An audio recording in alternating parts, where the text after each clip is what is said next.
فرض ہے. طلب العلم فریضۃ علی کل مسلم و مسلمہ فرمایا.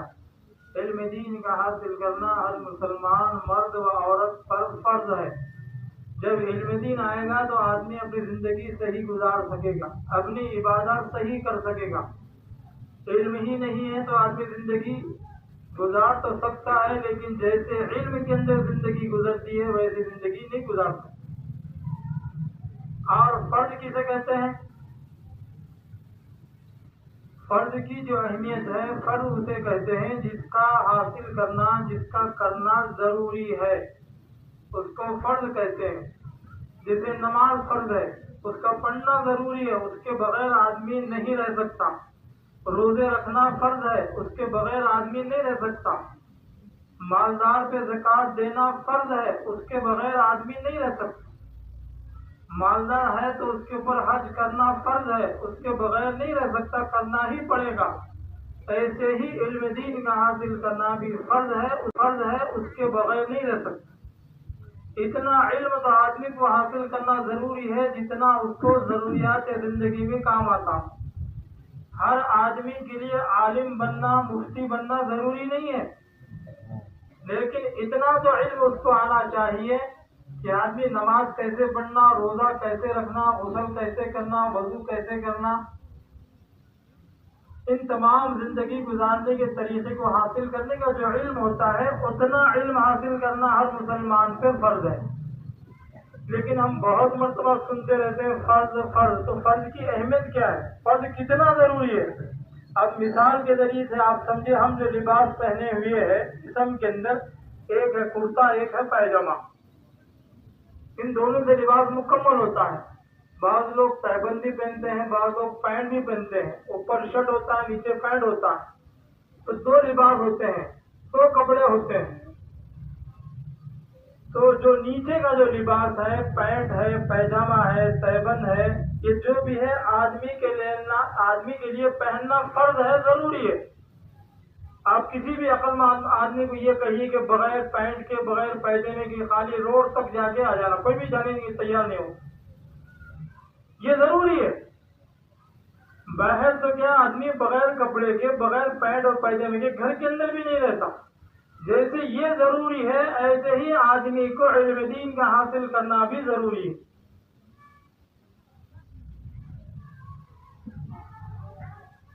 تو یہ جتنا ضروری ہے ایسے ہی علم دین ضروری ہے. اس لیے ہر آدمی علم دین حاصل کرنا چاہیے. یہ طلبہ بہت ہی قابل مبارکباد ہے، اور ان کے والدین بھی بڑے قابل مبارکباد ہے کہ وہ علم دین کے لیے اپنے بچوں کو دینی مدارس میں داخل کر دیے. لیکن والدین کا بھی یہ کام ہے، اگر ان کا علم نہیں آتا تو وہ بھی علم سیکھے. نماز پڑھنا نہیں آتا تو نماز سیکھے. یہ نہیں سوچنا کہ میں بڑا ہو گیا، 50 سال کا ہو گیا، 40 سال کا ہو گیا، 70 سال کا ہو گیا، اب کیسے علم حاصل کرو. علم حاصل کرنے کے اندر عمر کی کوئی قید نہیں ہے. آدمی جب چاہے علم حاصل کر سکتا ہے. بوڑھا ہو، بچہ ہو، جوان ہو، کوئی بھی آدمی علم حاصل کر سکتا ہے. حضور اکرم صلی اللہ علیہ وسلم کے پاس بڑے بڑے صحابہ آ کے علم حاصل کرتے تھے، مسائل پوچھتے تھے. نہیں معلوم تو علم والوں سے پوچھنا چاہیے. قرآن مجید میں اللہ خود فرماتے ہیں، اگر تم نہیں جانتے تو علم والوں سے پوچھو. فاسألوا اہل الذکر ان کنتم لا تعلمون. اگر تم نہیں جانتے تو علم والوں سے، علماء سے معلوم کرو، پوچھو، اس کے بعد زندگی گزارو. علم دین کا حاصل کرنا بہت ضروری ہے. اور میں نے ایک حدیث بھی آپ کے سامنے پڑھی. اللہ کے نبی صلی اللہ علیہ وسلم نے ارشاد فرمایا، تم میں بہترین شخص وہ ہے، خیرکم من تعلم القرآن وعلمہ، تم میں بہترین شخص وہ ہے جو قرآن کو سیکھے اور سکھائے، قرآن کو پڑھے اور لوگوں کو پڑھائے. اس سے بہترین کوئی شخص نہیں ہو سکتا. اللہ کے نبی نے اس کو سرٹیفکیٹ دے دیا، سند دے دی، وہ بہترین شخص ہے. تو اس لیے ہم قرآن کو سیکھے بھی اور قرآن کو دوسروں تک پہنچانے کا ذریعہ بھی بنے، چاہے تھوڑا ہی نہ کیوں نہ ہو. اور ایک حدیث میں اللہ کے نبی نے ارشاد فرمایا، بلغوا عنی ولو کان آیا، پہنچا دو میری طرف سے ایک آیت ہی کیوں نہ ہو، ایک حدیث ہی کیوں نہ ہو. تمہارا کام ہے پہنچا دینا، ہدایت کا دینا نہ دینا یہ اللہ کے ہاتھ میں. تو ہم اللہ سے ہدایت مانگتے رہنا اور جو چیز معلوم ہے لوگوں تک پہنچانا اور اپنی اس زندگی کو اللہ کی راہ میں اللہ کی عبادت میں گزارنا. تو یہ مختصر مفہوم قرآن کی آیت کا اور 2 حدیث کا ہو گیا.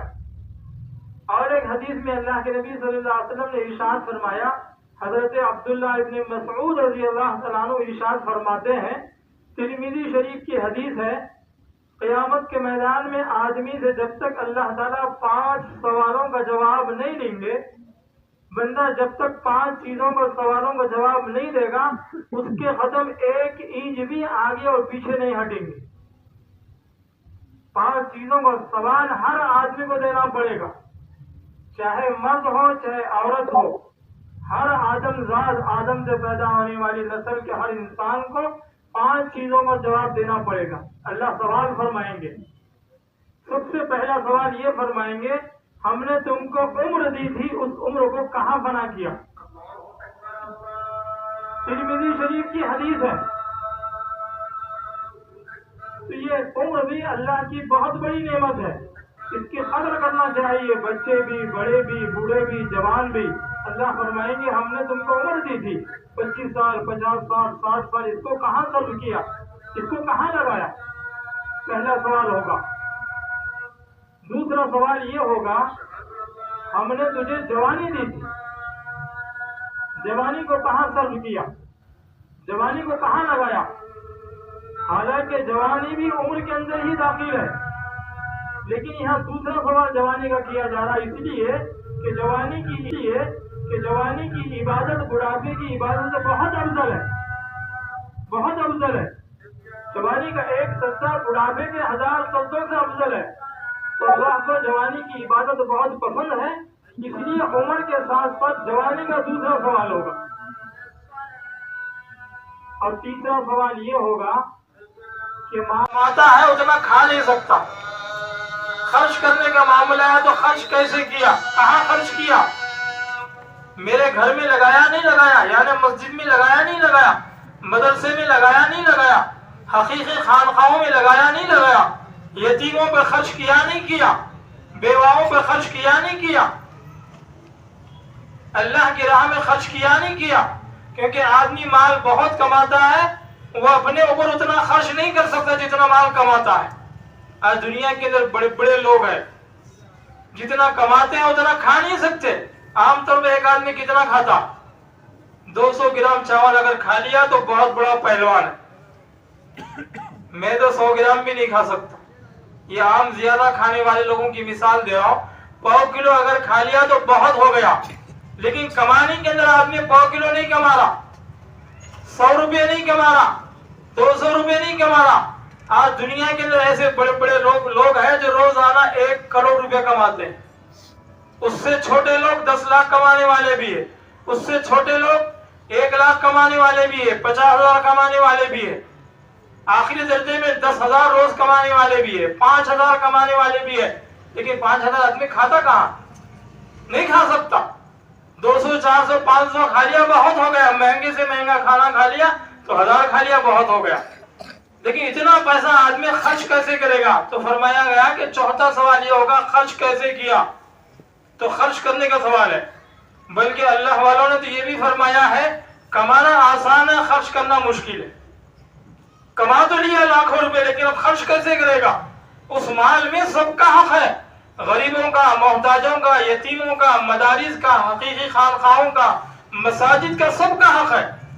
ان سب پہ اگر خرچ کیا تو بچ جائے گا, ورنہ اس کے مال کا حساب ہوگا اللہ کے پاس. مال تو کما لیا, لیکن خرچ کیسے کیا, کہاں خرچ کیا, بندہ کیا جواب دے گا؟ 5واں سوال یہ ہوگا, تو نے جو علم حاصل کیا تھا اس پہ عمل کتنا کیا؟ علم کیسے حاصل کیا, عمل کتنا کیا؟ تو جس کو جتنا علم ہے اس پہ عمل بھی کرنا چاہیے.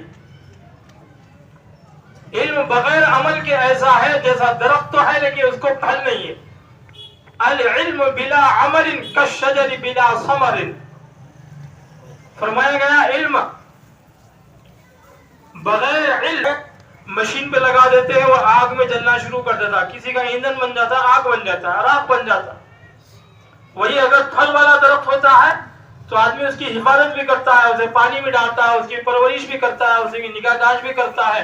کیوں؟ اسے امید ہوتی ہے اس سے پھل نکلیں گے، اس سے آم نکلیں گے، جام نکلیں گے، سیب نکلیں گے، تو اس کی حفاظت کرتا ہے. تو پانچواں سوال یہ ہوگا علم کے ساتھ عمل کتنا کیا. تو جتنا علم اللہ نے ہم کو دیا ہے، بڑے چھوٹے بچے بوڑھے جوان، اس پہ عمل بھی کرنا ہے. اور وہ عمل کیا ہے؟ احکام خداوندی پہ عمل کرنا، نبی کے طریقے پہ زندگی گزارنا، اس کا نام ہے عمل. جو اللہ کے نبی نے ہم تک پہنچایا اس پہ عمل کرنا. جن چیزوں سے آقا دو جہاں رحمت للعالمین صلی اللہ علیہ وسلم نے منع فرمایا اس سے رک جانا. اللہ نے قرآن مجید میں ارشاد فرمایا ما آتاکم الرسول فخذوہ وما نہاکم عنہ فانتہوا. جو چیز میرے رسول تم کو دیتے ہیں وہ لے لو، اسے پکڑ لو. فخذوہ، اسے پکڑ لو فرمایا. وما نہاکم عنہ فانتہوا، اور جس چیز سے روک دے، جس سے منع فرما دے، جس سے روک دے، اس سے رک جاؤ. اسی میں تمہاری بھلائی اور کامیابی ہے. تو آدمی اپنی زندگی کے اندر صبح سے شام تک یا شام سے صبح تک یہ غور کرنا چاہیے میری جو زندگی گزر رہی ہے واقعی نبی کے طریقے کے مطابق ہے یا غیروں کے طریقے کے مطابق. میرا جو وقت گزر رہا ہے، آدمی کی زندگی کے سب سے بہترین سرمایہ اس کا وقت ہے. اور وہ سرمایہ وقت آدمی کہاں ضائع کر رہا ہے، کہاں لگا رہا ہے، اس پہ غور و فکر کرتے رہنا کہ ایسا تو نہیں ہے، ضائع تو نہیں ہو رہا، اور طریقے پہ تو نہیں گزر رہا، غیروں کے طریقے پہ تو نہیں گزر رہا، وقت ضائع تو نہیں ہو رہا، شیطان کے بہکاوے میں تو نہیں آ رہا، شیطان کے لپیٹ میں تو نہیں آ رہا، غفلت اور سستی کے اندر تو نہیں گزر رہا. کیونکہ شیطان ہمارے پیچھے ہمیشہ گردش کرتے رہتا ہے.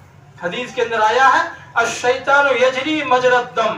انسان کے پیچھے شیطان ایسے گردش کرتے رہتا ہے جیسے انسان کے جسم میں خون گردش کرتے رہتا ہے. شیطان کے بہکانے کے بہت فریب کاریاں. انسان کسی انسان کو اگر بہکاتا ہے، دھوکہ دیتا ہے، 2 4 5 10 20 طریقے سے انسان کو دھوکہ دے سکتا ہے. لیکن شیطان انسان کو ہزاروں طریقے سے دھوکہ دے سکتا ہے. اس نے بڑے بڑے لوگوں کو دھوکہ دینے کی کوشش کی، بہکانے کی کوشش کی. ہم اور آپ تو اس کے سامنے بائیں ہاتھ کا کھیل ہے. اللہ والوں کو بہکانے کی کوشش کی. عبد القادر جیلانی رحمت اللہ علیہ، غوث پاک پیران پیر کو بہکانے کی کوشش کی. زبردست اللہ والے ولی کو اس نے نہیں چھوڑا، وہاں بھی کوشش کی. ہم اور آپ تو کیا آسانی سے بہکاوے میں آ جاتے ہیں.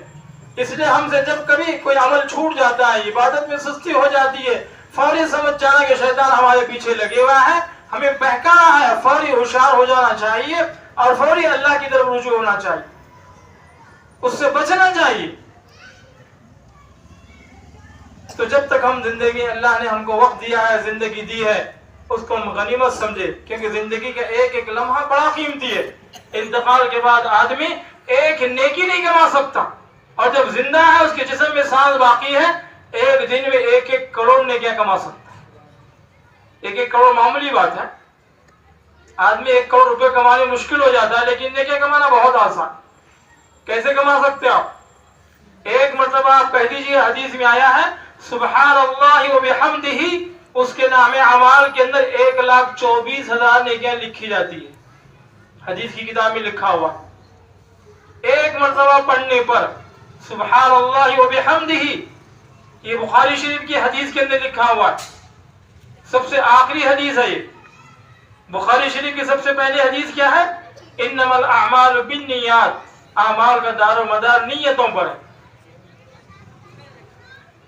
تو ایک مرتبہ آدمی کہہ لیا تو 1,24,000 نیکیاں.